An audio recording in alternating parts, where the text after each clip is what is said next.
Bismillahirrahmanirrahim. Assalamualaikum warahmatullahi wabarakatuh. Kepada yang terhormat Bapak Dr. Haji Dada Nurul Haq, MAG, selaku dosen pengampu pada mata kuliah Ilmu Tauhid, dan kepada teman-teman seperjuangan yang saya banggakan. Puji dan syukur marilah kita panjatkan kepada Allah Subhanahu wa Ta'ala yang telah memberikan kita kesehatan. Sholawat serta salam semoga tercurah limpahkan kepada baginda alam Habibana wa Nabiyana Muhammad Sallallahu Alaihi Wasallam, dan semoga kita mendapatkan syafaatnya di yaumul akhir nanti. Amin ya rabbal alamin. Sebelumnya perkenalkan, nama saya Astri Aprilia. Kami dari kelompok 11 akan sedikit menjelaskan mengenai pemikiran kalam Hasan Hanafi dan Ismail Al-Faruqi. Sebelumnya, saya akan menjelaskan sedikit pengertian mengenai ilmu kalam. Ilmu kalam merupakan tauhid atau akidah, yang merupakan ilmu pokok dan dasar yang amat penting dalam beragama. Ilmu kalam dinamakan juga sebagai usuluddin, karena mempelajari ketauhidan atau akidah, yang biasanya tertulis akidah akhlak, akidah Islam, atau akidah tasawuf. Mengapa disebut akidah? Karena ilmu ini menjelaskan tentang mengikat pikiran atau hati kita sebagai pemeluk agama Islam agar terfokus dalam setiap aktivitasnya, baik dunia maupun akhirat, pada satu tujuan, yaitu ketuhanan dan filsafat Islam. Jadi dinamakan akidah karena lebih terfokus untuk mengikatkan diri kita kepada ilmu ketauhidan itu sendiri. Lalu disebut akhlak dan tasawuf karena pada dasarnya manusia di dunia ini harus memiliki etika agar menciptakan ketenangan dalam kemasyarakatan atau lingkungan. Nah, di sini kami akan menjelaskan mengenai biografi Hasan Hanafi, pandangan Hasan Hanafi, biografi Ismail Al-Faruqi, dan yang terakhir pandangan Ismail Al-Faruqi. Yang pertama ada biografi Hasan Hanafi. Hasan Hanafi merupakan filsuf hukum yang lahir pada tanggal 13 Februari 1935 di Kairo, tepatnya di Universitas Al-Azhar. Tradisi keilmuan berkembang di sana sejak lama. Meskipun lingkungannya tidak mendukung tentang sosial, namun kota Mesir ini telah dipengaruhi oleh peradaban-peradaban besar sejak zaman Fir'aun, Romawi, Bizantium, Arab, Turki, bahkan Eropa modern. Hasan Hanafi merupakan filsuf hukum serta guru besar dari Fakultas Universitas di Kairo. Masa kecil Hanafi berhadapan dengan kenyataan hidup di bawah penjajahan dan dominasi pengaruh bangsa asing. Kenyataan ini membangkitkan sikap patriotik dan nasionalismenya, sehingga pada usia 13 tahun, ia telah mendaftarkan diri untuk menjadi sukarelawan perang melawan Israel. Itu terjadi pada tahun 1948. Namun ia ditolak oleh pemuda muslimin karena usianya masih terbilang muda, dan mereka menganggap bahwa Hasan Hanafi bukan berasal dari kelompok pemuda muslimin. Dengan pernyataan tersebut, Hasan Hanafi kecewa dan segera menyadari bahwa di Mesir saat itu telah terjadi problem atau permasalahan dari persatuan dan perpecahan. Karena masih duduk di bangku SMA, Hasan Hanafi juga tepatnya pada tahun 1951, ia menyaksikan sendiri bagaimana tentara Inggris membantai para syuhada-syuhada di terusan Suez. Bersama dengan mahasiswanya, ia mengabdikan diri untuk membantu gerakan revolusi yang telah dimulai pada tahun 1940-an, hingga revolusi itu meletus pada tahun 1952. Pada tahun ini, ia tertarik untuk memasuki organisasi Ikhwanul Muslimin. Akan tetapi, Ikhwan pun terjadi perdebatan yang sama dengan apa yang terjadi di pemuda muslimin yang sebelumnya. Kemudian Hanafi diberikan rekomendasi oleh Ikhwan untuk bergabung dalam organisasi Mesir Muda. Ternyata, keadaan organisasi Mesir Muda sama dengan kedua organisasi sebelumnya. Hal ini mengakibatkan ketidakpuasan Hanafi atas cara berpikir kalangan muda Islam pada saat itu. Lalu ia berpikir untuk konsentrasi atau lebih tepatnya mendalami ilmu-ilmu pemikiran agama, revolusi, dan perubahan sosial. Nah, di situ ia berpikir akan melanjutkan studinya mengambil jurusan filsafat. 10 tahun kemudian, Hasan Hanafi mendapatkan gelar dokter di Sorbonne University, tepatnya di Prancis. Selama rentan studi di luar negeri, ia menamatkan studinya dan kembali ke Mesir, ke Universitas Kairo untuk mengabdi di alma maternya dan memberikan mata kuliah tentang pemikiran abad pertengahan dan filsafat Islam. Reputasi internasional diperolehnya dari berbagai perguruan tinggi asing dan mendapatkan jabatan guru besar luar biasa atau visiting professor. Ia juga mengajar pada berbagai perguruan tinggi asing seperti di Belgia pada tahun 1970, di Amerika Serikat pada tahun 1975, di Kuwait pada tahun 1979, di Maroko pada tahun 1984, dan terakhir di Jepang pada tahun 1985. Ia menjadi penasehat pengajaran di Universitas PBB di Tokyo. Persentuhannya dengan agama revolusioner Amerika Serikat dan teologi pembebasan di Amerika Latin menghantarkan Hasan Hanafi pada kesimpulan bahwa teologi sudah saatnya menjadi refleksi kemanusiaan tentang kondisi sosial, kondisi ekonomi, kondisi politik, dan kondisi budaya. Rekonstruksi teologi lebih lanjut berfungsi untuk mentransformasikan kehidupan manusia, pandangan dunia, dan cara hidup, sehingga perubahan sosial, politik, dan terjadi restrukturisasi tauhid. Pandangan Hasan Hanafi.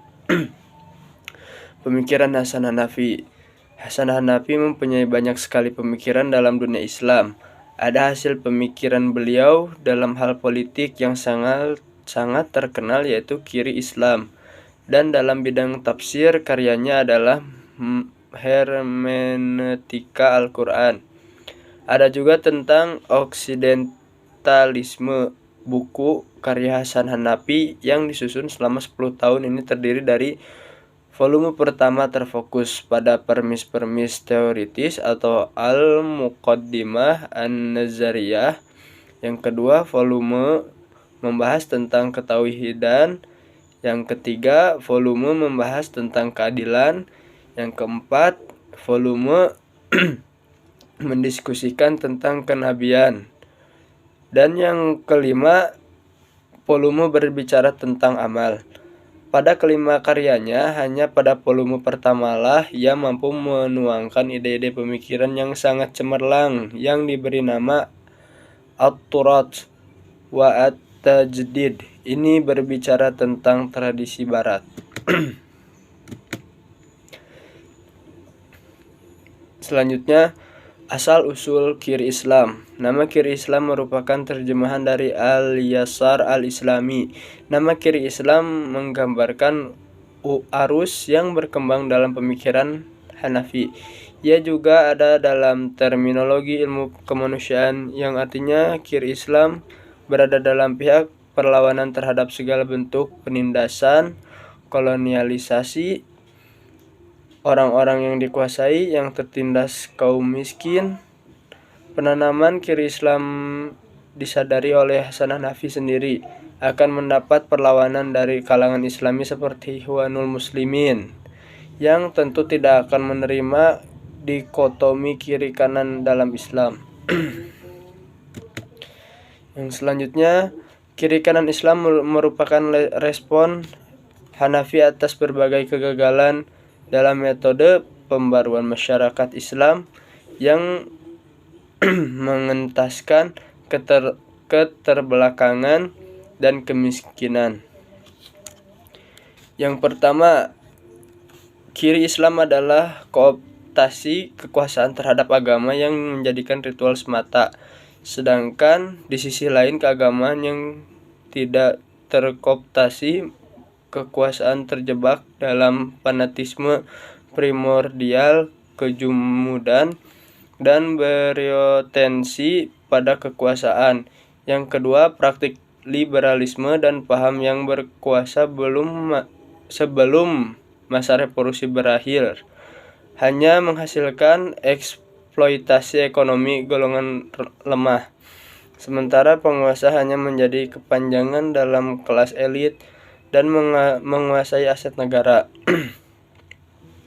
Yang ketiga, kecenderungan Marxisme yang juga melawan kolonialisme namun belum mampu mengembangkan hasanah ilmu dalam Islam sehingga belum mampu untuk mewujudkan tujuan kemerdekaan.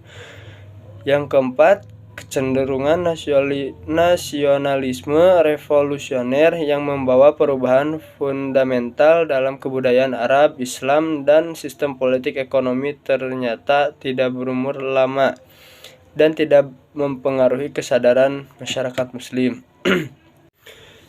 Yang selanjutnya, biodata Ismail Al-Faruqi.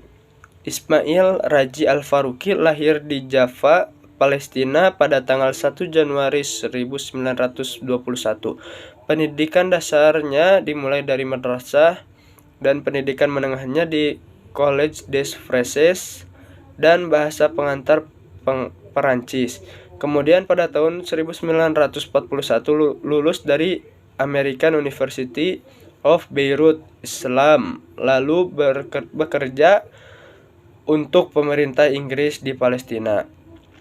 Pada tahun 1945 dia dipilih sebagai gubernur Galilea, tapi setelah Israel mencaplok Palestina, ia pindah ke Amerika Serikat pada tahun 1949. Ia melanjutkan pendidikan master dalam bidang filsafat di University of Indiana dan University of Harvard.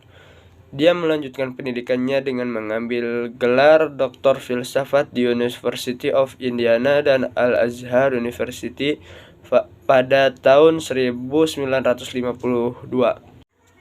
Dia kemudian mengajar beberapa universitas di seluruh dunia, di antaranya universitas di Kanada, Pakistan, dan Amerika Serikat. Pada tahun 1968, dia menjadi guru besar studi Islam di Temple University, Amerika. Sebagai anak Palestina, Al-Faruqi mengecam keras apa yang telah dilakukan oleh Zionis Israel yang menjadi dalang pencaplokan Palestina. Namun, ia dengan tegas membedakan Zionisme dan Yahudi. Dalam buku Islam and Zionism, ia berkata bahwa Islam adalah agama yang menganggap agama Yahudi sebagai agama Tuhan. Yang ditentang Islam adalah politik Zionisme. Pembunuhan atas dirinya dan istrinya diduga karena kritiknya yang keras terhadap kaum Zionis Yahudi. Kematian Ismail Raji Al-Faruqi meninggal dunia karena dibunuh pada tanggal 27 Mei 1986 di rumahnya. Selanjutnya, pandangan Ismail Al-Faruqi. Pemikiran kalam Ismail Al-Faruqi tertuang dalam karyanya yang berjudul Tauhid, Its Implication for Thought and Life. Dalam karyanya ini, beliau mengungkapkan bahwa yang pertama, Tauhid sebagai inti pengalaman agama. Kalimat syahadat menempati posisi sentral dalam setiap kedudukan, tindakan, dan pemikiran setiap Muslim. Kehadiran Tuhan mengisi kesadaran Muslim dalam setiap waktu. Yang kedua, Tauhid sebagai pandangan dunia. Pandangan umum tentang realitas, kebenaran dunia, ruang, waktu, sejarah manusia, dan takdir. Yang ketiga, Tauhid sebagai intisari Islam. Tidak ada satu perintah pun dalam Islam yang dapat dilepaskan dari Tauhid. Tanpa Tauhid, Islam tidak akan ada. Tanpa Tauhid, bukan hanya sunnah Nabi yang perlu diragukan, bahkan tanda kenabian pun menjadi hilang. Yang keempat, Tauhid sebagai prinsip sejarah, menempatkan manusia pada suatu etika berbuat atau bertindak, yaitu etika ketika keberhargaan manusia sebagai perilaku moral diukur dari tingkat keberhasilan yang dicapainya dalam mengisi aliran ruang dan waktu. Yang kelima, Tauhid sebagai prinsip pengetahuan. Berbeda dengan iman Kristen, Iman Islam adalah kebenaran yang diberikan kepada pikiran, bukan kepada perasaan manusia yang mudah dipercayai begitu saja. Kebenaran atau proposisi iman bukanlah misteri, hal yang dipahami dan tidak dapat diketahui dan tidak masuk akal, melainkan bersifat kritis dan rasional. Yang keenam, tauhid sebagai prinsip ummah. Menentang etnosentrisme, yakni tata sosial Islam adalah universal, tidak adanya terkecualian.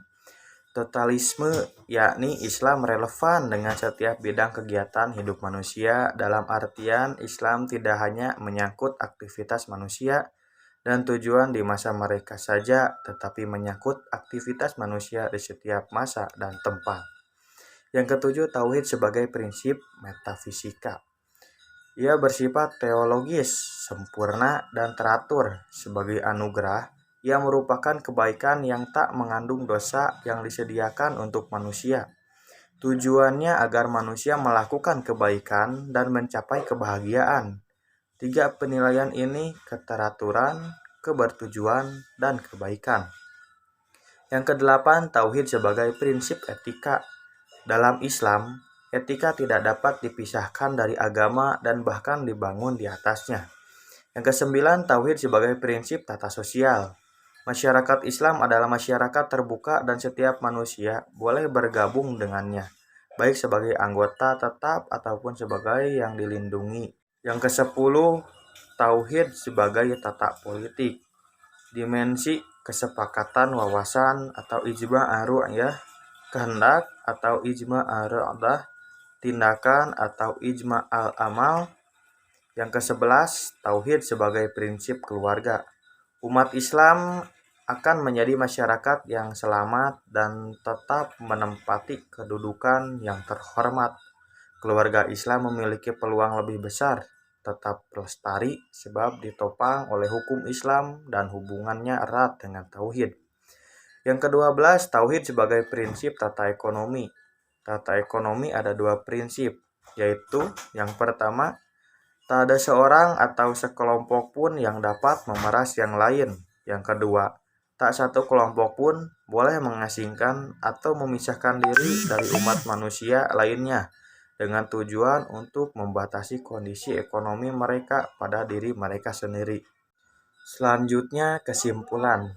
Hasan Hanafi adalah tokoh pemikir modern dan penggerak dalam dunia Islam. Ia mempunyai berbagai pemikiran yang reformis dan revolusioner dalam pembaruan pemikiran-pemikiran Islam. Ide-ide pemikiran ini berada pada berbagai bidang, tetapi hanya beberapa pemikiran beliau yang sangat fenomenal dan sangat berpengaruh hingga sekarang. Beberapa inti pemikiran tentang kiri Islam yaitu bentuk perlawanan politik dalam memperbaiki kehidupan masyarakat dalam menghadapi kenyataannya. Teori ini ingin menghapus adanya sekat-sekat yang ada dalam realitas masyarakat seperti tuan dengan hambanya, atasan dengan bawahannya, si kaya dan si miskin, dan lain-lain. Pemikiran Kalam Ismail Al-Faruqi terletak pada inti pengalaman agama adalah Tuhan. Kalimat syahadat menempati posisi sentral dalam setiap kedudukan, tindakan, dan pemikiran setiap muslim. Tauhid merupakan pandangan umum tentang tauhid tidak menentang kreativitas, seni, kenikmatan, dan keindahan. Islam menganggap bahwa keindahan mutlak hanya ada dalam din Tuhan dan dalam kehendaknya yang diwahyukan dalam firman-firman-Nya. Sekian yang dapat kelompok kami sampaikan. Billahi taufik wa hidayah. Wassalamualaikum warahmatullahi wabarakatuh.